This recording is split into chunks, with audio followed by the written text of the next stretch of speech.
Naga Women Union General National Investigation Agency Michang Mikhai Naidaba Amadi Khongjang Yangna Konsa Khulgi Naga Micham Taru Kuki Singna Fakraba Tamthina Ot Nairaga Hatkibadu Tigat Pinaba Taksin Kre Senapati DC Gi Kuthangda Naga Women Union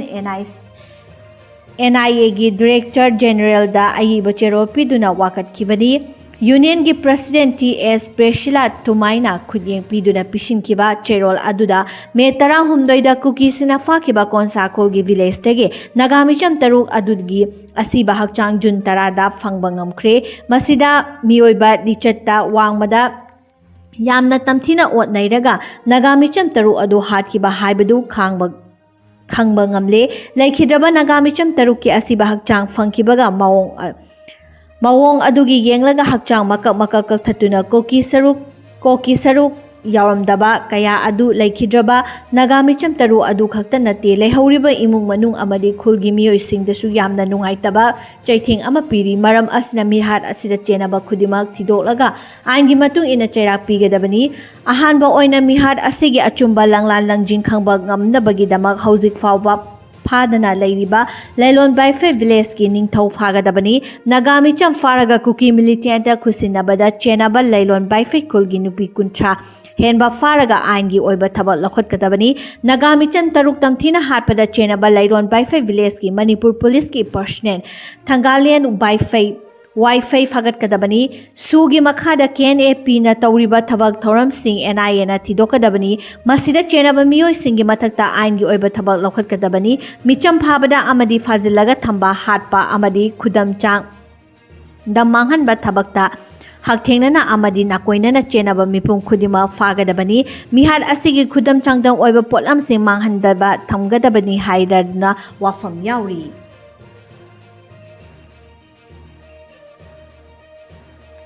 Aihangna party ki president oina leiringai matamda party ki vailo gi matung inna thabak tawrabasu Manipur gi matangda karigumba wafam ama pukhatningba natraga hangningba adu mapumpa na hangba phangkide adubu ngasidi miyamna amadi party asina aihakpu Rajya Sabha gi MP ama oina lamdam sigi thabak khara hena tawnaba thaudang sinabirakdi Laibaki damak hainingba wafam parliamenta pukhatuna mapung fana phongdopa ngamgani haina Rajya Sabha gi MP oina khankhrabi BJP gi Manipur Pradesh ki president su oiribi adhikari mayum Sarda Devi na phongdokre wafam asingasi youth club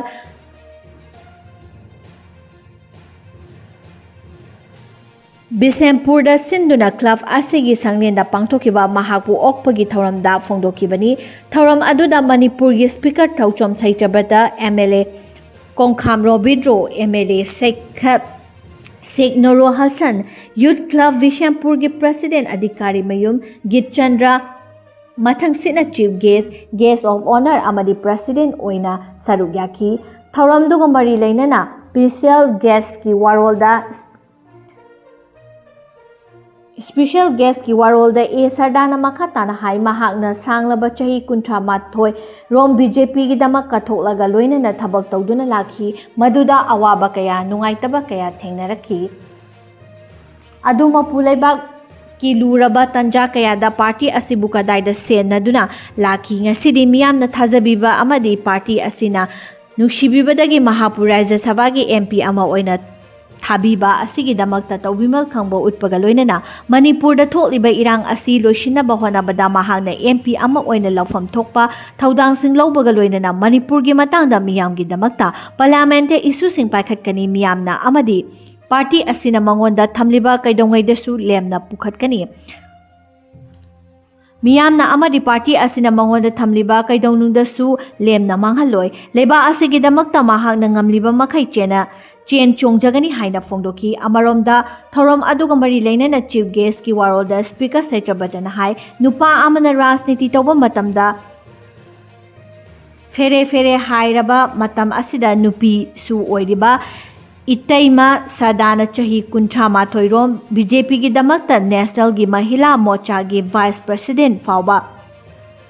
oiduna kathoktuna thabak tawrakiba asimadi miyoi Miyoi amana hekta ngamloidaba thabakni aikoina thajai mahana party kindamakta laurakhiba thodang adugi yenglaga national gi leader singna mahakpu union minister gi fam pifam thoi madumak pirakpo oirasnu haina fongdoki.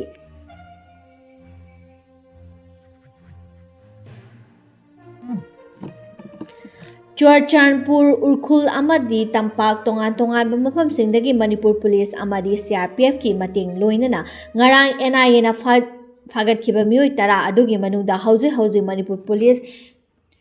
Assistant Sub Inspector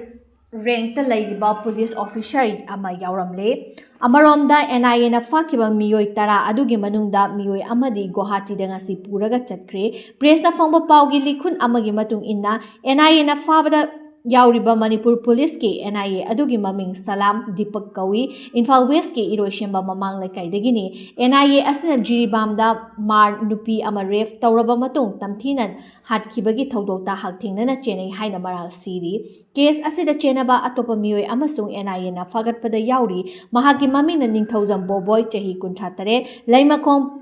Premnagardagini mar nupi ama jiribamda ref tauraga hatkibagi thodok asi lising aniga kunmari gi November 7 ta numidangda thokibani jiribamgi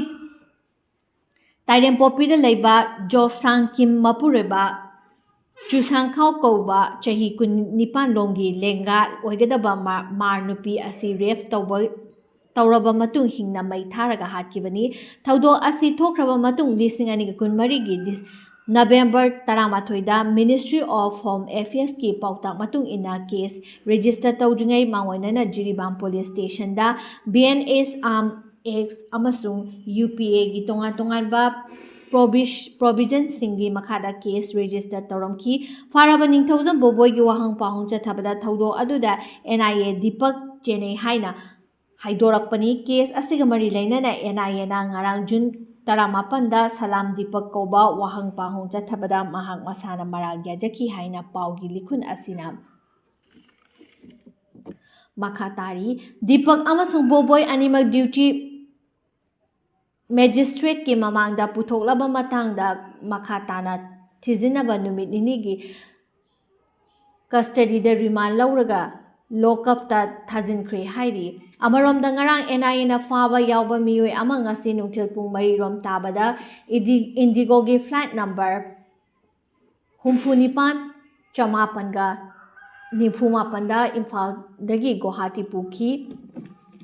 NIA gi inspector amana luchingba personnel ahumna Guwahati da court koba miyoi adugi maming Thongram Sanahal Meitei Sana Apokpa Ranjit Sana Saman Chinglaikai Thiam Konjin Imphal East gini mahaki mathakta laukhatpa case ki FIR number RC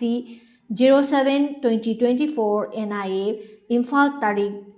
taramanga tha ani lising ani ga kunmari US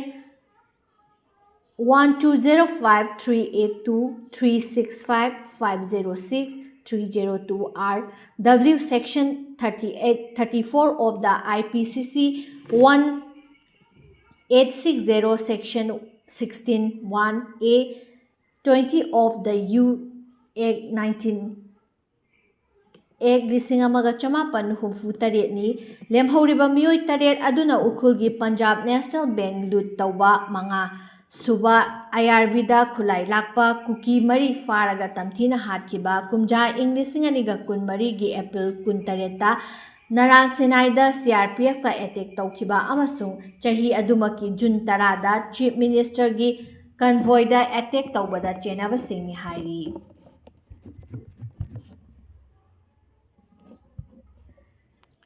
NIA na tongan maral kaya pisinduna fazin-khiba Arambai Tengolgi ichasing June 12 yaudringai condition amata yaudana thadokadabani karigumba thadok trabadi June 12 dagi akanba khongjang chang shillagani amadi tumina leithokloi haina Thobal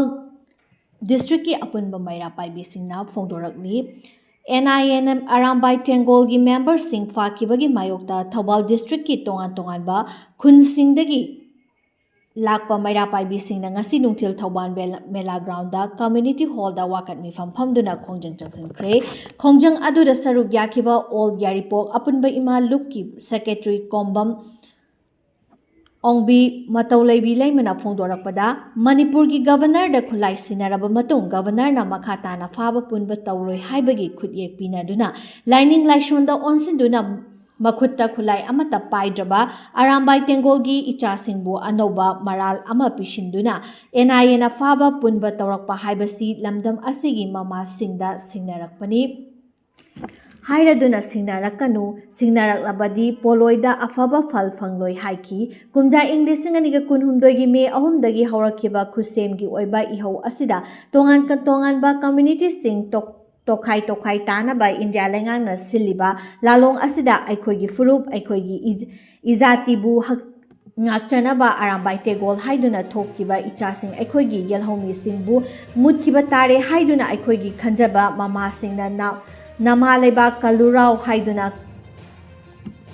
Tohan Kiba Ichasingbu Maram Laitana, Enayena Fazilakpa Amadi Isagi, Iyum Kanjanaba Tokibabu Mara Laide Hairagadi Mama Ama Oina, Kangduna Tumin Labangamroi Haiki, Maral Kaya Pisinduna Fakraba Mioising Asi Tungi Asa Lairiba Furup, Maramdam Kalakadaba Mioing Aktani, Aikoigi Naha Singbu Manghanaba India Proxy Warnang Manung Chaliba, Lalon Asi Kudaktagile Piu Pakibas Sing, Condition Yaudana Thadok Tabatarabadi, Makata na Kulngakpa, Arambai Tengolgi Ichasing Farakpa Tarabadi, Manipur the Kangaba Atoba Iho Amalakani Haidi, Mahana Makataraduna, Mama Oibising the India Lengang na Hanjin Langi. Baton Tobiganu Ekoi Santi Pami, Hingsa Pande Kukigum na mi hatpangamba furupunate, Lining Laisonda Luptuna Lairiba, Etigi Isasing Fazenduna, Aronba Langi Baton Toba Lepiro Hai. Loshilakpada Maroiba Pau Amuhana Pijari, Mihatina Hatkiba Nagami Chamtaruki Justice Fangalu Hairaduna Infalda Miyangi Achoba Kongchat Chatkri. Lamdam asida kundamina riba kanglu khudimak manadaba wakhalon sing thadoktuna tangdulai tawa puraknaba honaminasi haina CM na phongdokre. Arabai Tengolgi isa sing condition yaudana thadoktrabadi akan ba khongjang chang shillagani maira paibi. NIA fakiba miyoi taragi manungda police ki SI ama yauramle amana Guwahati da pukre. Naga Women Union NIA da Nagami Chamtaruki Mihat Kamari Laina na demand thamkre. Rajya Sabha MP ama oina Manipurgi pukhatningba issue sing mapungphana pukhatpa ngamlagani sarda. Matang sida MM News Live meeting tabiriba punamapu amuka hana khurumjari.